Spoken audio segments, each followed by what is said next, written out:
Hey, everybody. So a lot of times we'll take teams through sales coaching, customer service coaching, and break down a lot of things. New patient phone calls, customer service when people come in, how are they greeted, the consultation, how fees are presented, and just a lot of things. So to zoom out even farther, how we get started is really what is sales. And really just start to teach on the core philosophies around sales and then personalize it around orthodontics. And so that's what we're going to do today. We're going to take you guys through a training that we've taken probably hundreds of offices through. Pretty darn close. At this point. So to get into it, Harrison, you like to start with the quote. Walk us through this and kind of tell us why you love this quote. Yeah. So anytime, like Luke said, anytime I do a training or a talk or something like that, I like to start off with we'll call it a quote of the day. One, I'm definitely a personal development book and quote nerd, so I dork out on these things. But more applicably, I think that it can kind of get us in a good frame of mind for what we're going to talk about. So the quote for this training comes from a man named Jim Rohn. For any of the people listening, if you've never heard of Jim Rohn, maybe you've heard of the big personal development guy, Tony Robbins. He had a big impact on my life. But just to add some credibility to Jim Rohn was actually Tony Robbins' very first mentor back in the day. That's how Tony actually got his start, was selling Jim Rohn's books and tapes and audios and things like that, door to door. That's how he got his start. Rest in peace, Jim Rohn. He passed away a few years ago. But for anybody that likes personal development, definitely check out some Jim Rohn videos. I think he's one of the greatest speakers to walk the face of the earth. But to get into it, the quote of the day, or the quote for this training, says, "Without a sense of urgency, desire loses its value." And I've kind of put my own spin on this. I say, without a sense of urgency, desire loses its lust. And for anybody listening or anybody watching, maybe you can relate to that. If anybody listening uses a website called Amazon.com. Or ChatGPT. Or ChatGPT, right? But on Amazon, right? I don't know about you guys with Amazon Prime. I'm kind of at the point in my buying journey that, like, if it doesn't have that guaranteed 2-day delivery sticker on it, what do we start saying? Well, do I really need this? Or maybe I can find a product that's similar to this that I can get tomorrow. And what I'm really trying to get you guys to think about as we dive into this is think about how long Amazon has been ingrained in our culture, right? This idea of being able to get something tomorrow, this didn't just happen last week. Amazon's been in our culture for years now, and it's created a certain kind of consumer behavior, or almost a consumer expectation, that if I can't have it now, maybe I don't need it, or I'll find something similar. And so hopefully what you guys can think about is, like, how does that kind of bleed into how people go about choosing an orthodontist? Yeah, and I think there's so many other services, businesses who have come along, DoorDash, Uber, Lyft, Uber Eats. I mean, you could go on and on and on, but it's really this shift in consumer behavior, and the last person to adopt it is always small business, is probably 10, 15, 20 years behind. And then you talk to some small businesses and we're like, they're telling us we're just getting killed. And it's like, when you look at their systems and processes, they're still geared for the dental referral, or the best friend dental referral. And, business has completely changed. Right. And so those businesses, in this case, orthodontic practices that aren't adapting to the consumer culture, they may not be able to grow. They may not be able to stay in business. And so I think that's a really good way to start the training with that quote. And then kind of leading into, we hear this all the time with that is, we'll talk about desire and urgency.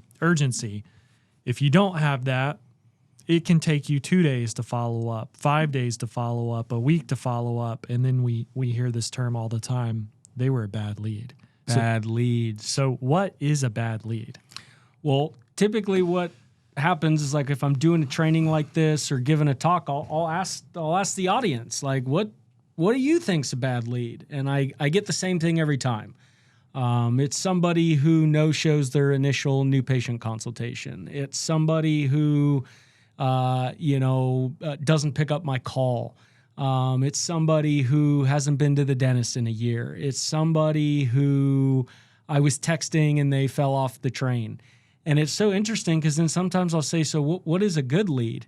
And that list is like 2 bullet points long. And it's like, we've got all these parameters to disqualify somebody and why we can't help these people and what qualifications are a bad lead.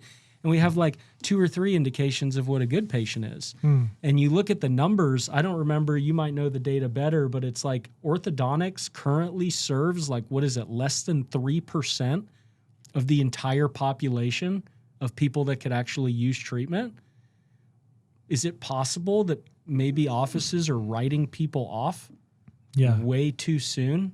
And that maybe possibly might be one of the reasons why we're treating such a small percentage of the population, because we're putting all this red tape and disqualifiers to who can come in. Does that make sense? Yeah. So I like to keep things simple. Anybody that knows me or gets to know me, I'm a very, very simple guy. I say that a bad lead is very simply somebody who's not qualified for us to serve them. So in orthodontics, who's somebody who's not qualified for us to serve them? Somebody who doesn't have teeth, or, maybe they don't have any permanent teeth. And that's about it. Maybe if they have extreme surgery case needed, maybe. Yeah. But, I just kind of rely to Dr. Ben Fishbein on this. I think he's one of the greatest, if not the greatest, to ever do it. And I ask him, what's a bad lead? And he goes, very simple. Somebody who doesn't have teeth, somebody who doesn't have a pulse, right? And then I ask these other practices who've been stuck and they just can't grow past $1 million. And what's a bad lead? And they give me like a syllabus of their qualifications of a good patient. Yeah.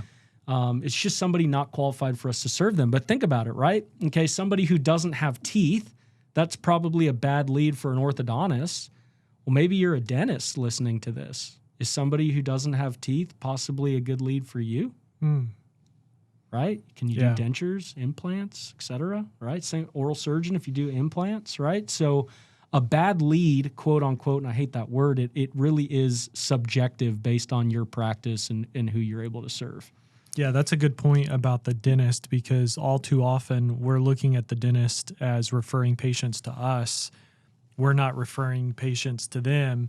And I mean, we see this all the time. I'll go and practice beacon notes and say, needs to see a dentist, or this is a surgical case, or didn't have dental clearance, and it's like, hey, what if you had your quick call list or your favorites? Yeah. And you're, hey, Harrison, no problem. I'm great friends with Dr. Zach. Let me call him right now. Call his office. Hey, we're going to get you scheduled. We're going to get you taken care of. Whatever that process looks like for your office. But then guess what? When it's time for that patient to come back, now, we have this referral program happening that we're in control of, not just, we'll let the patient go figure it out. In reality, what do you think that your dental referrals or ped referrals, whatever, what do you think they really like more? Getting a basket of cookies and donuts every month, or handing them patients on a silver platter like they do for you? Right. And so I've talked to a lot of our what we call easy growers, people that just grow so easily. They don't mind getting the leads that, haven't been to the dentist or need dental work. They're like, dude, that's like easy way for me to repay the favor back to the dentist, and it saves me another trip having to bring them cookies. Right? So how can we use that and kind of roll with the energy? Right here, this is the list that I always get. They don't pick up the call, or they don't text you back, or my favorite one at the end is someone who sounds grumpy. How come these people sound so grumpy? Well, let me ask you, Luke, if you were the scheduling girl, when a scheduling person, if you get a call to your phone from a number not saved in your phone, do you answer that with the same spirits and energy as if your best friend was calling you? Well, first off, I never answer. You never I've answer? never picked up a call from a number I don't know. And I think that's even an important point to hit, because we hear all the time, oh, I call them. Well, do you pick up from a number? No, I don't. No. But it's a bad lead. Trust me. It's a bad lead. So that's why we have a very specific cadence with call, voicemail, text message, email, repeat, right? Repeat that. Because then that lead is going to see patterns and association. Oh, I did request that. Oh, this is that person. Yep. You finally have my attention, right? And so I think, once we do pick up, or if some people do answer calls, I mean, I used to sell the New York Times to people. That was, you want to talk about grumpy. I mean, you're buying a list. You're literally cold calling people. I had people telling me how the New York Times was like the Antichrist and like, all these crazy stories. You have to find ways to bring that wall down, right? Oh, it is the Antichrist? Tell me more. I'd love to know. Yeah. By the end, it'd be like, well, there's this section in the Saturday paper. Yeah. I really think you would love it. Yeah. But you're never going to get there if you can't have a conversation. Right. So if you hear somebody ticked off and now you get ticked off and, oh, bad lead. And, I worked at Chick-fil-A. They were able to de-escalate situations better than anyone I've ever seen. I'll never forget this one time somebody grumpy came in, family of like 10 people. They were trying to use all these coupons and, they only had like, I forget what it was. Let's just say it was, $20. The general manager came up to the register and found a way to work with the $20 to maximize that with coupons. And by the end of it, the family was like, this is amazing. I mean, could you go to McDonald's and have that done? And so, we can see things like Starbucks, Chick-fil-A, name your favorite customer service experience. Disney. When do we act like that? Mm-hmm. Well, it's a mindset, Luke. Like all these qualifications here, like the question I would ask is, are you actively looking for all the reasons why you can bring these patients in the door, or are you actively looking for all the reasons why you can't?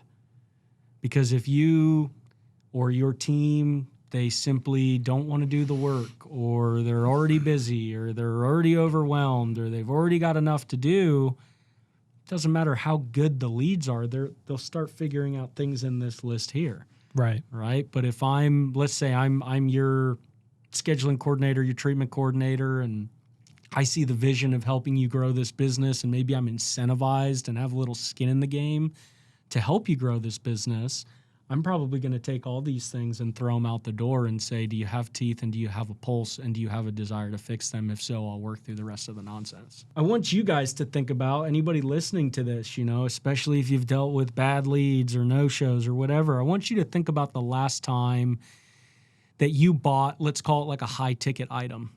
Something that stung a little bit when you swiped the card, a couple zeros and a comma or something in the price tag. So maybe it was the last time you bought a car. Maybe you got a new iTero scanner at the office, new laptop, buying your first house, buying a new house. For me, buying a new set of golf clubs, right? The gas pump. No, just kidding. If you think about these items, like I'm sure with the amount of listeners that we have on this podcast, I'm sure there's probably a handful of compulsive buyers. There's usually always a few. Yeah. But for the general public that isn't a compulsive buyer, like, did you just wake up one day, like, with zero intention of, let's say, getting a new car?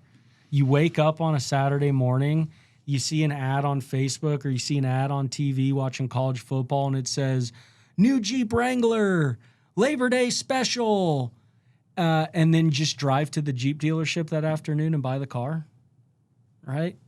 For the doctors watching this, like when it was time to get a new scanner or needed a scanner, like did you just wake up on a Thursday morning and go, you know what I'm going to do? I'm going to go buy a $30,000 scanner today. Yeah. There's probably been some sort of process or journey to it, right? Maybe the ad is what tipped you over the edge, or maybe the ad is 3 months ago what kind of planted that seed in your mind. But very, very small percentage of people just go, oh, $500 off braces. I should go put braces on Johnny today. They see $500 off braces and they go, oh, man, that's right. Dr. Bob, the dentist, he did say that Johnny's probably going to need some braces soon. I'm going to go ahead and keep my eyeballs here on Fishbein Orthodontics. And when the time is right, we'll see what's going on at that time. The point of an ad is not to put an ad out or put a piece of marketing out and get somebody to come in and buy the next day. Do we love it when that happens? Of course we do, but that's not the intention. Right. Yeah, I mean, just to give you guys who are watching or listening a tip, we have our own follow-up team, and things were not looking great for one of the partners we're doing follow-up with. And I said, all right, let's take everybody who's gone cold and send them this specific invite for a virtual consult. So we sent out like 50 messages, boom, instantly got one back. So I would challenge you guys, you have these recall lists and pendings. We're working pending. A lot of times your team's not actually working pending, even though they say they are. But, for a different podcast. What would I do to somebody who is not responding to one offer? I'm going to offer them a different offer, right? And so the virtual consult, like, hey, Harrison, I know you're busy. Things are crazy. It's back to school. Hey, if you just send us these 5 photos, I'm going to, send you them. You can reference them, take them as best as you can, send them back to us. We'll go ahead and just give you your appointment, your consultation over text messages. You don't even have to come here. We'll give you an idea of fees, what treatment might look like. It'll just be an idea. It may not be precise because we do have to see you. Let us know. Hope to hear from you. Yep. Obviously you want to have some brevity with that, but I mean, send that out and see because that's you never know what's going to tickle somebody's fancy. Right. And you've got to be switching it up, even if it's the same offer. Hey, there's a back to school offer. Hey, there's a holiday offer. Hey, there's a New Year offer. Like, people buy new. And instead of just calling with the same unexcited tone, unexcited offer, hey, calling to check back. Did you switch it up? Have fun with it. And I promise you're going to see better results than you're seeing today. 100%. So a lot of the times, not all the time, but a lot of the times when we start getting into, all the leads are bad, it's not always that the leads are bad. It's that the opportunities have gone cold. Yeah. Whether it's a brand new lead that we let slip through the crack, or whether it's somebody that's been in conversation with me and they didn't text me back one time, so I wrote them off and then they've gone cold. There is a difference between a bad opportunity that we can't serve and somebody who's lost some excitement. So this is a study that was done by the Harvard Business Review. Anybody that's works with us or followed us for a little bit, you've probably seen this, but for any new listeners, this is like I said, a study. And so if we're looking at the one that says response time, you can see in that graph that there were just about 10,000 contacts or 10,000 leads generated in this study off of the internet, from Facebook, from Instagram, Google websites, etc. Nearly 10,000. And after just about 10,000 contacts generated, what was found was that with somebody off the internet, I think this applies to all opportunities, not just digital opportunities, but for all intents and purposes of the study, what was found was that if you don't follow up with that person within 5 minutes or less, there was a 400% decrease in ever getting in touch with these people. Yeah. 400%. Now, on the slide before, it said, the leads go cold, but in parentheses, it said also, for an existing patient who gets annoyed, or for somebody who needs to reschedule and gets off the phone. It doesn't end with a new lead. I'm putting on my consumer cap here, not my training consultant sales cap. As a consumer, I don't know about you, but if I call a business and they put me on hold for 2 minutes, 3 minutes, it feels like 20, I'm already kind of like ticked off, annoyed, yeah. Or you call a business and they don't answer the phone. Annoying. I don't know if you ever had you call a business and you get disconnected and they never ask you your callback number. Yeah. I have like this panic moment. I'm like, do I call them back? Now I'm going to have to wait on hold forever again. I got to get back in the queue. Yeah. Are they going to call me back? These are all micro impressions we're making before this person even gets into their new patient consult? What's going in my mind? I'm like, hey, I went to your website and requested an appointment. It's been 4 days and nobody's called me. Gosh, what's the next 2 years going to be like if you can't even call back new business? Right. You miss a call. God, I'm going to have to spend 2 years with you. I'm making these assumptions or these judgments before I even get in. You only get one chance to make a first impression. I think in today's world, the best thing you can do is just with speed. Yeah. Yeah. And then the other one's going to be with persistence. You know, again, to go back, well, I called them. They didn't want to come in. No, that's not how it works. Again, when people who are reaching out to you, you don't have their number saved, you don't know who they are, it's been over 5 minutes, we forget, you're going to have to follow up with them several times. Because guess what? If they're opting in on your ad, they might also be opting in on a competitor's ad or competitor's website. Smile. They don't know. They may be Googling orthodontist near me. Smile Direct Club pops up. Oh, look, click the ad. Oh, they can ship this straight to my door Today? I'm doing that. And then I truly believe and know that this is how Smile Direct Club and other DIYers were able to scale their business is two things: marketing and sales. And you could call that packaging and positioning, right? Mm-hmm. They knew how to package it to really break down the hesitancies you had to go to a local orthodontist. They didn't call me back. When they did call me back, it was a low energy person who sounded rude on the phone who said, if I don't have every cavity filled, I can't come in. I need dental records. They're bringing up things like TMJ or jaw clicking and Smile Direct Club's not saying any of that stuff. Hey, you want straight teeth? Here's your kit. Do the impression, send it back to us. You'll be on your way. And we even know somebody who was in the world of orthodontics for 20 years who went through SDC and went to a location knowing I'm just being a secret shopper. And they literally found themselves about to sign a contract, pen in hand, because it was so good. Now we know the treatment is so bad. Right. It goes back to how that, in this case, company made you feel. Bingo.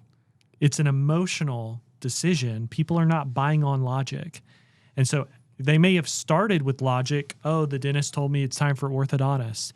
But now they're reaching out to people and all these emotions are kicking in. Mm-hmm. And you're either tickling their fancy or pressing all their buttons. And that's what's going to dictate if they're a good lead or bad lead. It's you. It's not them. Yeah. You bring up a good point. Like, I would assume that 99.9% of people, watching this or listening to this, we all know that clinically speaking, Smile Direct Club is trash. I mean, they're in a class action lawsuit. People's teeth are falling out of their head. Literally. But yeah, I think we can learn something from this based on the general public that has a low dental IQ. What is it that they're seeking for and searching for and buying? Right? We talk to so many orthodontists that, they use, this bracket system, or, oh, we've got a CBCT and everybody else is using 2D imaging, and, we can fly around in their skull now. Yeah. It's yeah. like, okay. And of course, I'm not a doctor, nor are you. I can't speak clinically for what you believe you need to be doing for your patients. What I'm getting at here is I've talked to so many doctors that think this new fancy 3D custom bracket system or the 3D imaging, that's what's going to differentiate them in the marketplace. Go right now, go find 10 people on the street and ask them if they know what a CBCT is. Go find 10 people on the street whose kids need orthodontics and ask them if they know the difference between indirect bonding and direct bonding. Yeah. Is that really what patients are buying? Now, can you make a splash and differentiate yourselves once you've got them in, you've got them started, they're in your clinic? That's the time to wow them clinically. But people aren't buying these modalities and this fancy technology.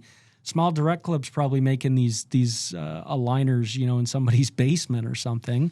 Well, but what were they buying? Speed, yeah, convenience, little resistance, affordability, cool brand. Yeah, that's what they were buying. I don't know if you ever had a Czech Coke. You remember that brand, Czech or RC Cola? Like the generic brand? Yeah, it's like Del Champ's brand or kidding me, something, dude? I like grew up- Winn-Dixie or Shout out Kirkland Signature. yeah. Okay, so what is it? It's a Coke, right? And so I bring that up because you're talking about people don't know. Sometimes we hear, oh, I've got to offer Invisalign, and maybe you do. That's great. But if you go ask 10 people on the street, hey, what are clear aligners, and show it to them. Oh, that's Invisalign. That's Invisalign. They don't know, right? And it just proves a point that I'm doing Invisalign with Smile Direct Club. right. That's what people say. Literally, that's what people say. Oh, I've got an Invisalign. Oh yeah, who's your doctor? Oh, Smile Direct Club. Right. They Purple don't. guy. Yeah, they don't know the difference between a dentist and this is also why so many orthodontists are losing patients to the dentist, because the dentist already has the patient. They're making it easy to say yes for clear aligners, and then boom, they get started. Yep. And so, the landscape has changed unless we change and really implement a lot of these things we're talking about. I mean, you could be eviscerated. You know what I mean? You could be just taken out, especially with the way things are going. Now you're getting into AI. There's so many disruptors coming into play. You got to be at the top of your game. I actually had ChatGPT write me a treatment plan. And mind you, my clinical knowledge is like less than 2%. Yeah. Maybe less than 1%. I just know some terms, from when I got my brace. And I put into ChatGPT like what my diagnosis was. I said, write me a treatment plan for a 30-year-old adult male with a class 2 occlusion, overbite, mild crowd, and it literally wrote the treatment plan minus one thing that Dr. Sarah gave me, which is crazy. Yeah. Yeah. If you can call people back within 60 seconds, your conversions rate go up another 391%. And the note I wanted to make here is, well, like we call it the 5-minute rule, like that's non-negotiable, let's say. But I think that 5 minutes should really be like your worst day. And here's why. In the digital world, 5 minutes could literally be an hour. Meaning, if I click on something online and I request a call or I request an appointment, I don't know anybody who's going to sit there on their phone and do nothing else. They can't go make lunch, can't go eat dinner, can't go start scrolling back around through Facebook, just waiting 5 minutes for a call back. Let's count 5 minutes together on the podcast. Zach, can you put up a ticker? 5 minutes? 1 Mississippi, 2 Mississippi. I make you bet we've already lost some listeners at this point. They're like, I'm not waiting 5 minutes for a clock to count down. The video. Right? Just kidding. We're not going to do that. Right? But a lot of the times when we have a poor answer rate or a lot of confusion of like, who are you calling me from, is because we're not top of mind anymore. I see call answer rates go up and confusion go down when we call people before they even exit out of their browser. I mean, I think you've got to be pretty out of touch with the world if you request some information from a business and 30 seconds later your phone's ringing. And you're to not make text the connection of going, yeah. That might be that business that I just asked some information from. Right. 3 hours later, you're like every other random phone number that comes on their screen. I'll put it in a lay story too. So recently I had some trees trimmed around my house, and I contacted somebody who was a tree trimmer who I knew, distantly from church days, and he got back to me, said he'd get by the property, never did. Had to message him again, never did. Had to message him a third time, hey, I've been busy, I'll come by. He's wondering why his business won't grow. Well, then I remember another friend I had who trimmed trees also. So I hit him up. He instantly came by. I think it was the same day. He even went by twice to take a second look, take photos, talk to the neighbors. There was a situation where this tree was like partly on my property and the neighbor's property. Then he had to cut down a palm tree that was leaning on the neighbor's house to get to this tree. So it was kind of a complicated situation. Point being, he got to it quickly, efficiently, had great communication. And we just went to lunch. I haven't seen him in probably 5 or 6 years. He's talking about all these things that could be his differentiator to scale his business. Well, I could get this piece of equipment. And I could get this, and this would help me a lot. And I said, no, your differentiator is your customer service. Bingo. And everything you do to market your business needs to be around that, because you actually got back to me, same day got by, got me a quote next day, communicated effectively, made me feel like you talk about all the time, made me feel certain. Oh, this guy is going to do it right. A tree branch isn't going to fall on my house. A neighbor's not going to get ticked off because he checked all the boxes. And, you're here worried about, oh, how do we market this new incredible machine or this new modality? You don't. You have incredible service. You get people in. Then you can start to educate people on those things as they get deeper into the funnel, really after they sign a contract, because that's the time that they're actually going to care and be present. And it's going to build more trust in the relationship, not on the front end. They just want to get started. I had a similar situation with this a few weeks ago with my AC. If you guys don't know, Florida is a pretty hot state. There's roughly, I think 4 billion HVAC companies here in it's Florida. 110 degrees. Yeah. And so, summer was coming around. I knew I needed a little maintenance, make sure it's going to make it through summer and all that good stuff. And it was like a Friday or Saturday or something, but I just typed in HVAC near me and literally just started going down the list. Called the first one with the most reviews. No, can't get you in for a week. I wasn't waiting a week. It was about to get hot. I wanted somebody to come today or the next day. Called the next one. No, we're booked out. Called the next one. No, we're booked out. Called the next one. Yeah, we can get somebody in this afternoon. I can tell you that I did not go to anybody's website and look at how long they've been in business, their credentials, what kind of Freon they use. Right? I just trusted, if you have a couple hundred 5-star reviews and you can come see me today and you're licensed to practice in the state of Florida, it's probably going to be okay. Once this guy didn't sell me on the phone of why they're better and why they're great. They sold me because they picked up my call. Shocker. They picked up my call. They had somebody out later that afternoon. Now I'm a customer of them. I don't want to say for life because you never know what can happen. Did you buy their maintenance? Yeah, I bought all the stuff and the product. And now I was like, oh, okay, so not only do you have great customer service, but you have a great product as well. But it all started with, how soon can you scratch my need? Hey, if you're an orthodontist listening to this podcast and wondering, how does this work for my practice? I actually have some ideas, but I also have some questions. Go ahead and click below in the description, book a discovery call with one of our practice advisors who can find out exactly where your practice is at now, where you want to be, and then create that bridge to get you there faster and easier. So if that interests you, go ahead and click that link in the description. Thanks so much for watching or listening to the GrowOrtho podcast. Let's get into the meat and potatoes of probably my favorite topic, which is sales. The taboo word, sales. What is sales? Right? So, outside of your treatment coordinator, maybe your treatment coordinator too, but I'm sure anybody watching or listening to this, either you've said this or you've had friends say this or you've had employees say this. Oh, I could never be in sales. I could never do sales. I'm not the sales type. And I say, well, what is the sales type? They say, well, you're pushy, you're aggressive, or you're trying to take something from somebody.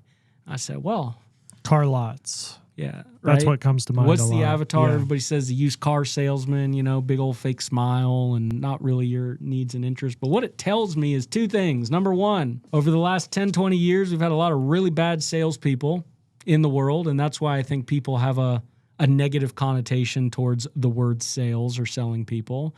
But also, I think a lot of people at its core don't actually know what sales really means, right? People think it's trying to take something from somebody. My job is to sell you so I can take your money. And if that's how you're operating or that's your mindset, got commission. Yeah, you should not be in sales, or you're in it for the wrong reasons. Maybe you should go sell the New York Times or something. Yeah. But this is a concept that I heard a few years ago. A good friend of mine, her name is Lisana, actually. She's probably one of the best female salespeople, closers I've ever worked with. She's a total bad A, boss lady. But she had put something up on Facebook, and she said, does anybody actually know what sales means? And of course, everybody comments on all the things that we just talked about. What her post said is it was a definition, just like all of our words in the English language have a root word, in Latin or Germanic or, whatever, right? So the word sales or selling actually comes from a word out of the Old English dictionary. And the root word of sales is a word called sellan, S-E-L-L-A-N. And the definition of the word sellan means, drumroll please, right? All silliness away. The definition of the word sellan means to give. To give. That's the root word of sales, is to give. It's not to take. It's not to push. It's to give. And I believe, now 2 asterisks on this, because in any skill set in this world, you can use a skill set for good and you can use a skill set for not so good, right? So my asterisks are, number 1, you have to operate with integrity. And number 2, you have to have a true desire to help people and know that the product or service that you're putting in front of or selling somebody on is truly going to make a positive impact in their life. As soon as we start trying to push products or services on people that they don't need, now we're getting into the doomy, gloomy part of sales.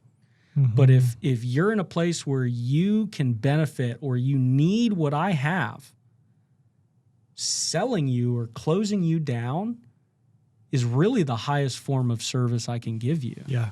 Because if I can't close you, Luke, Dr. Ben can't help you.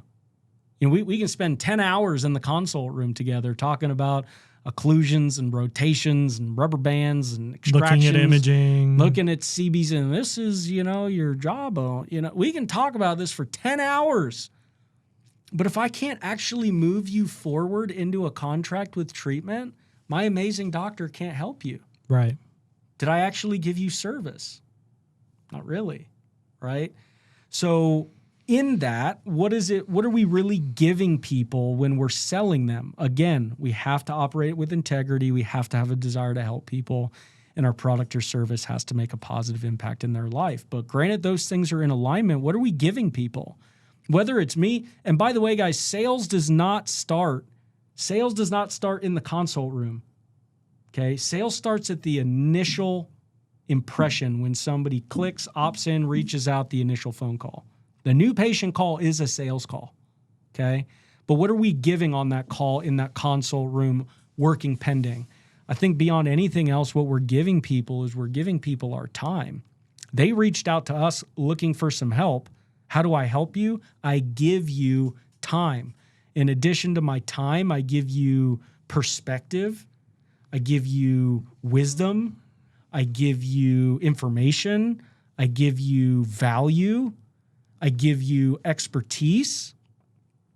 And I think if we're really doing this right, we give people empathy. When somebody's grumpy or arms crossed or guarded, is that more so a function of you, or is that more so a function of what's going on in their life? Most of the time, it's a function of what's going on in their life. So instead of taking that personally, like, oh, Miss Sally's such a helicopter mom. Well, you don't know what's going on with Miss Sally, How most of the time, the people that are like the grumpiest or the meanest, those are people that need the most love. Right. Those are people that need the hug. Right. You've heard kill them with kindness. There's something to that. So really what are we doing is we're giving people our time, our heart, our empathy, our value, our expertise, etc. Now, what are we doing when we give people those things? If I was to boil down sales to its most basic function, hopefully this slides up on the screen, but it's sales at its core is simply just helping people go from where they are to where they want to be. That's it. You have crooked teeth. You want straight teeth. What's my job as the treatment coordinator is to give you time and knowledge and perspective and empathy and wisdom, etc., to help you get to where you want to be. You're a doctor. You want to grow your practice. You're uncertain about its future. You're uncertain about where your next patient's going to come from. What's my job? To give you time and knowledge and wisdom and empathy and perspective to help you get to where you want to be. And I think this is definitely a bit more subconscious. I don't think consumers wake up and go, man, I'm feeling very uncertain today, and I'd like to buy something to make me feel certain. This is very subconscious. But people don't buy for logical reasons. They buy for emotional reasons. They use the logic to justify the emotion, if that makes sense. Mm-hmm. And what's the emotion behind it is people are in a place of uncertainty. They're uncertain. They're unconfident. They're scared to smile. They don't take pictures how they want to take pictures, right? On my side, they're unsure where the next patient's going to come from. They're unsure because some new young guy opened up next to them. They're uncertain. What is it that they're buying? They're not buying brackets and wires. They're not buying, Facebook ads and a software. They're buying this feeling that if I do this, I'm now going to feel certain and confident. And how do I elicit that to you? I give you time and perspective and knowledge and wisdom and empathy and show you the plan on how you're now going to feel this way. The brackets and the wires are the logic to tie that up. Yeah. Does that make sense? Yeah. And when we talk about this, you mentioned people need a mindset shift, right? And that's what we see with practices that knock it out of the park. Either they had the right mindset, they were already getting on first, second base, third base, and we just hit a home run with them, grand slam, whatever you want to call it. Or there's the people who wanted to get on base but couldn't, and we helped them, just get to first base, and now we're rounding second, making the analogy with sports. But, I say that because, you mentioned somebody walking in and Sally's a bit peeved, and now we're peeved, and, oh, mom had these questions and this tone, and now I'm going to have this tone, and she doesn't need to be here. Oh. You know what I mean? And we hear this all the time, and I'm thinking, why can't we just drop it and have humility and have good service and see what happens? Now, if somebody's super ugly and cussing, or, they don't have teeth, and whatever, we get it. Not everybody's a candidate for hip. But you also mentioned if somebody could benefit from what you have, the humility has to come into play, and I have to do everything that I could possibly do to help you. And I need to look at it as you're in this house that's burning down. I'm a firefighter. I could jump in and save you and bring you back to safe ground. If we look at it like that, would we get peeved because mom had this attitude or seemed snooty, or maybe she was on her phone and held up a finger 1 second to me? Who cares? Yeah, let's remind you, mom's in a burning building right now. She's probably not super excited. Right.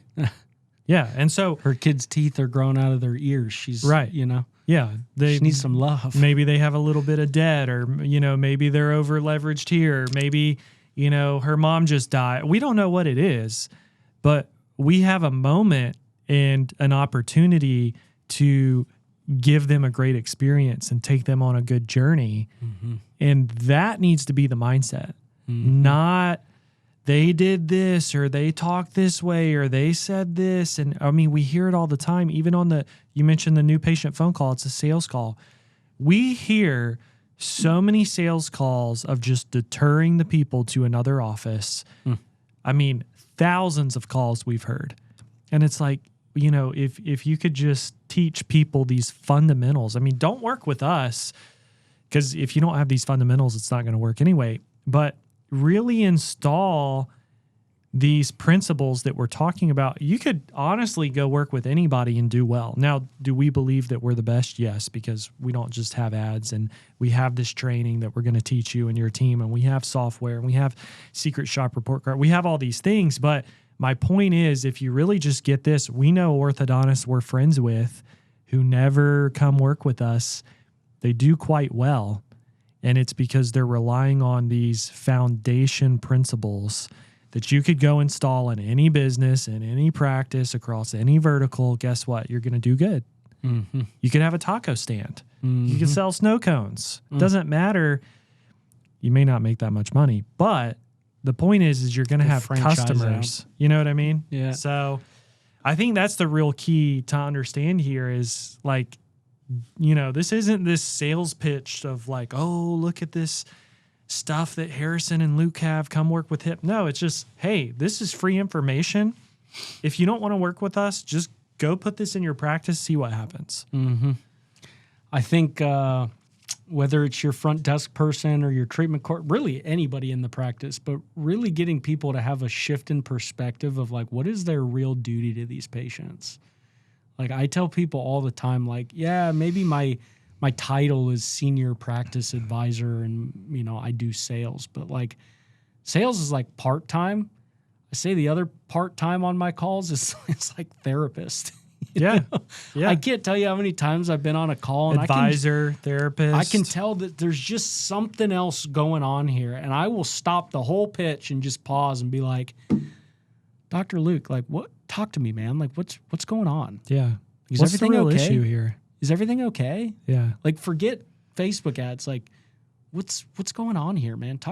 You would be astonished at how much these, let's say, strangers that I've never met in person will open up to me and tell me their deepest, darkest secrets.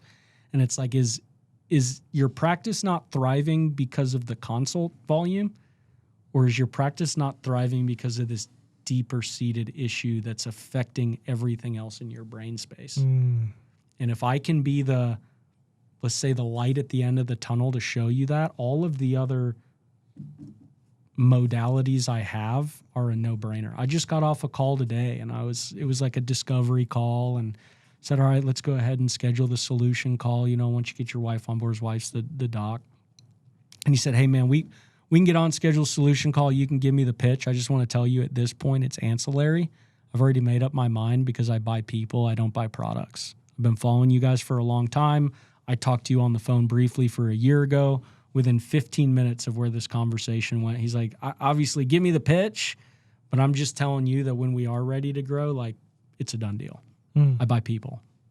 Amazing. What is the only reason why people buy? Now, I want to tee this question up because there is only one reason why people buy anything. However, there's multiple factors or variables that go into that decision. Does that make sense? Yeah. So there's only one reason why people buy anything, and it's to solve a problem. Big problem, small problem. You know, at a basic level, if I'm going on to Amazon to buy a stick of deodorant, what's the problem I'm trying to solve? You're smelly. You want to smell good. I stink. Yeah. And everybody said, go into your office and don't come out because you stink. There's BO. I'm solving that problem. Obviously, orthodontics, my teeth are crooked, but I've had somebody say, well, what about like, somebody buying something they don't need? So great example comes up, ladies, buying your fancy purse. I don't know, what do people want to have these days? Louis Vuitton, Michael Kors, something. Yeah. Well, are they solving a problem by buying that purse? 100% they are. Is it a world-ending problem? No, but it's an internal problem. Yeah. Their mindset is, or what their emotions are, is that if I have this purse, I'll now feel this way, or people will look at me this way, and because I don't have this purse, I feel this way. Therefore, if I buy it, I've solved my problem to feel this way. And this is not just ladies, guys. I like to buy things too. I nerd out on a watch here and there, but it's a problem that I'm solving, right?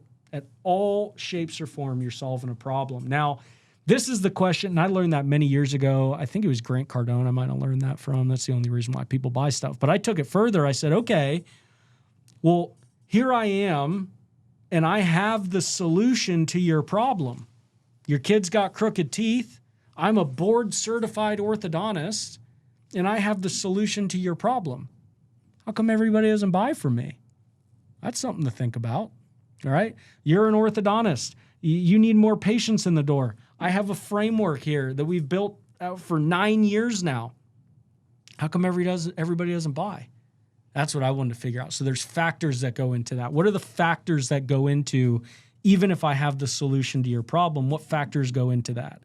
You've got decisions around time being anything. How long is it going to take me to start? How long am I going to be in treatment? How long are my appointments going to be? Time's a big one. Decision making or decision maker, Yeah, we love you guys, but I need to talk to my wife. Mm-hmm. Right? That's going to be a variable. Overall knowledge of the product, right? Very hard to buy something if I don't know what I'm buying, right? In ortho, the knowledge variable very seldom is going to be it. Like, people know what braces are, but that is one of the variables.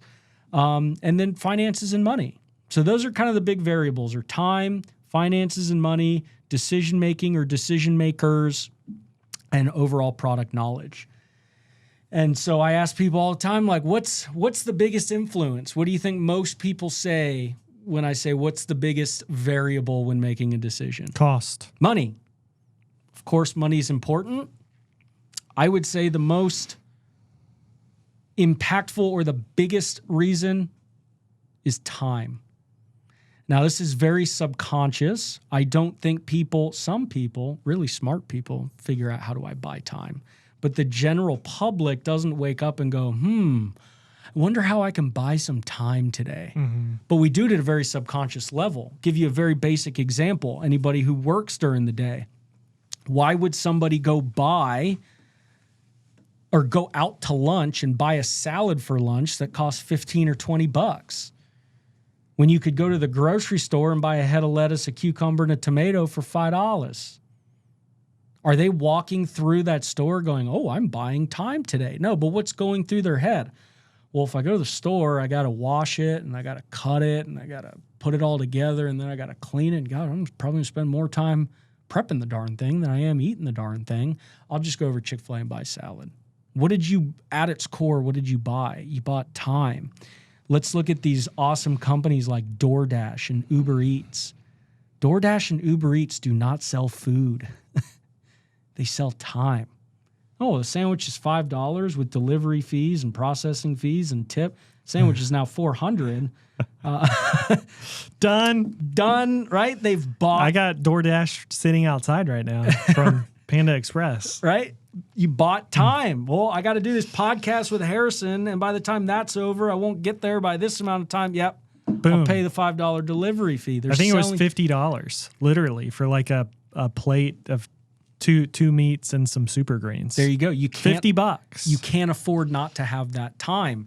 But what happens a lot, right? And I'm sure you've had it with your treatment coordinators, or you've had it yourself as a business owner. You get into these price wars. I'm a baller buying Panda Express. If you guys want to be able to afford Panda Express on DoorDash, open a marketing agency. But so many times you get into these price battles with the patient. Oh, well, Dr. Bob was $1,000 less. Yeah. Right?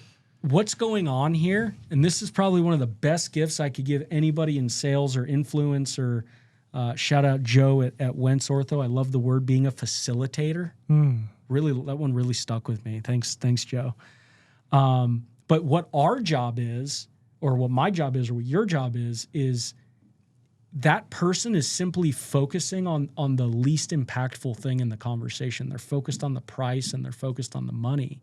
What my job is to get you to focus your time, but to focus your brain power on the more impactful things. If you were a mom and you had 4 kids in ballet and soccer and baseball and basketball, what really is more valuable to you, Luke? $500, which it's not $500 because over a payment plan of 24 months, what is that, like $10? Yeah. Okay. So what's really more of a benefit and more of a service to you? $10 a month, 5 hours of time. $10 a month, less appointments. $10 a month, having a retainer plan that covers Johnny for the next 6 to 10 years so this investment's protected. Getting started same day, all these $10 things. a month, or we get the braces on today so you don't have to take him out of school again and work, right? But this isn't what the consumer's thinking about. What are they focused on is the money, the money, the money. And somebody who's not really trained in this, then they get into the price war.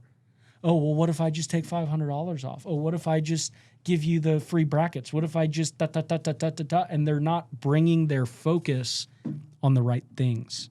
Right. Does that make sense? Totally. And I think to even zoom out beyond orthodontics, how many people do you know who may do well, but you don't know rich people who do it themselves? Think about it. Mm-hmm. What's my time worth? If I think of the richest person I know personally, he ain't fixing the car that breaks down. He's not fixing the leaky pipe. He's not fixing the shingle that blew off. He's not fixing the pool that's clogged. He's not doing any of those things. Why? Because he knows the reason why I can make money is I take my time and focus on the thing I do well, my craft. I know these, lots of people, but the specific family comes to mind, and they can do anything themselves. Literally, they can build a house, they can build, they can fix a car, they can, you name it, they can do it. Okay. But they're not rich. Yeah, you save money. Okay. But if you actually want to build wealth, you have to focus your time on one thing, do the same thing over and over. What's Warren Buffett do every day?